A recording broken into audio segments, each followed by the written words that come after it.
വീട് വെക്കണം എന്ന ഉദ്ദേശത്തോടെയാണ് ഞാൻ വിദേശത്തൊരു ജോലി തേടി വന്നത്.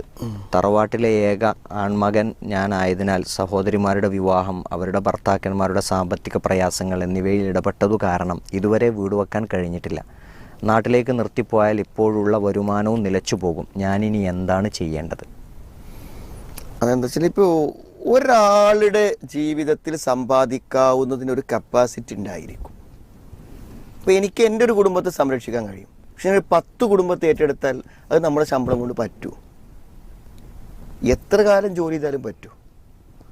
അപ്പോൾ എന്താ വെച്ചാൽ ഇയാൾ ഈ കഷ്ടപ്പെടുന്നത് കൊണ്ട് ഒരു പ്രയോജനമില്ലാതാവുകയാണ് യഥാർത്ഥത്തിൽ ചെയ്യണത്. അതിനർത്ഥം പെങ്ങളെ കെട്ടിക്കേണ്ടെന്നൊന്നുമല്ല.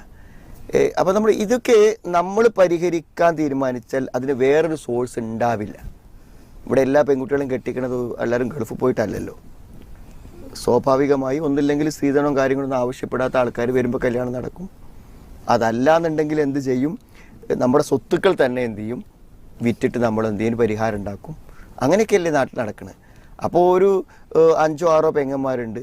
അവർ മുഴുവനും ഈ ഒരു ആങ്ങളെ ഗൾഫിൽ നിന്ന് കല്യാണം കഴിച്ചു കൊടുക്കണമെന്ന് വിചാരിച്ചാൽ അയാളുടെ ആജീവനാന്തത്തെ സമ്പത്ത് അതിന് വേണ്ടി കൊടുക്കേണ്ടി വരുന്നൊരവസ്ഥ ഉണ്ടാവും. അപ്പോൾ അതൊക്കെ നമ്മൾ ചിന്തിച്ചിട്ട് വേണം ചെയ്യാൻ. പലപ്പോഴും എന്താണെന്ന് വിചാരിച്ചാൽ ഇങ്ങനെയൊക്കെ ചെയ്യുന്ന ആളുകൾ പിന്നീട് നാട്ടിൽ വരുമ്പോൾ അവർ വീണ്ടും കടക്കാരായിരിക്കും. അങ്ങനെ വരുമ്പോൾ ഈ പെങ്ങന്മാരൊക്കെ എന്തായിരിക്കും? അവർ സമാധാനമായിട്ട് ജീവിതങ്ങൾ എല്ലാം ആരംഭിച്ചിട്ട് അവർ മക്കളൊക്കെ നല്ല വലുതായി പോയിട്ടുണ്ടായിരിക്കും. പക്ഷേ അവരൊന്നും പിന്നീട് എന്താണ്, ഞങ്ങളെ സഹായിച്ചത് കൊണ്ടാണല്ലോ ഇദ്ദേഹം ഇങ്ങനെ ഒരു ദരിദ്രവാസി ആയത്, അതുകൊണ്ട് എന്ത് ചെയ്യുക, നമ്മൾ അദ്ദേഹത്തെ ഇതുവരെ ഒരു വീടുണ്ടായിട്ടില്ലല്ലോ, അവിടെ അദ്ദേഹത്തിനൊരു വീടുണ്ടായിട്ട് മതി ഇനി കാര്യങ്ങൾ എന്നൊരു തിരിച്ചറിവ് പലപ്പോഴും എന്തില്ല, ബന്ധുക്കളുടെ ഭാഗത്തുനിന്ന് ഉണ്ടാവില്ല. അപ്പോൾ അതുകൊണ്ട് എന്ത് ചെയ്യണം, നമ്മുടെ കാര്യത്തെക്കുറിച്ച് നമുക്ക് എന്ത് ചെയ്യണം?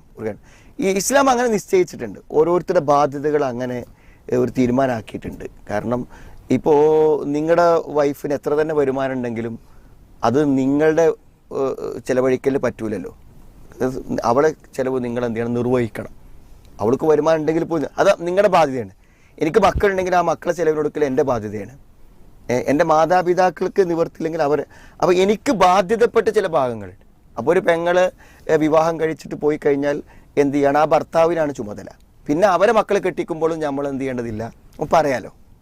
സ്വാഭാവികമായിട്ട് എൻ്റെ പെങ്ങളെ കല്യാണം കഴിക്കഴിഞ്ഞപ്പോൾ ഞാൻ കൊടുത്താലും അടുത്ത പെങ്ങളെ മക്കൾ വിവാഹം കഴിക്കാൻ വരുമ്പോഴും അവരെന്ത് ചെയ്യും? നമ്മളോട് പറയും, നിങ്ങൾ എന്തെങ്കിലും ചെയ്യുമെന്ന് പറയും.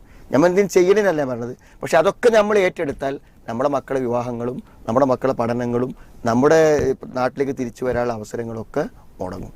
അതുകൊണ്ട് അടിസ്ഥാനപരമായി ഇത്രയും ത്യാഗം ചെയ്ത് നാട് വിട്ടു നിൽക്കുമ്പോൾ അവിടേക്ക് ആ പണത്തിൻ്റെ മൂല്യം മനസ്സിലാക്കി എന്ത് ചെയ്യണം?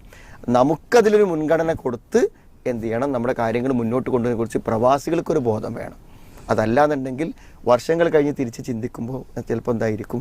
വലിയ നഷ്ടങ്ങളിലായിരിക്കും ജീവിതം അവസാനിക്കും. അത് ഈ പ്രവാസികൾ അതിന് നാട്ടിൽ വരുന്ന സമയത്ത് ഇപ്പോൾ യാത്രയോ മറ്റൊക്കെ ചെയ്യുകയാണെന്നുണ്ടെങ്കിൽ കൂടെ ഉള്ള ആളുകളുടെ കയ്യിൽ പൈസ ഉള്ള ആളുകളായിരിക്കും.